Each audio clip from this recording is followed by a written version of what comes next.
Magandang araw po sa lahat. Ang share ko po sa inyo na tips for today kung paano po magbabayad ang customer dito sa New Zealand. Kasi po dito ay wala po kaming cashier dito sa barbershop na pinagtrabahuan ko. Ganito po siya.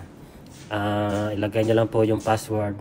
Saka mag-o-open na po yung mga services dyan. Pili lang po kayo. Kunyari, skin fade, normal haircut. Tapos, pinutin nyo po yung skin fade. Kung skin fade po ay enter na lamang po ito. Cash ba po or i-post po ang bayad.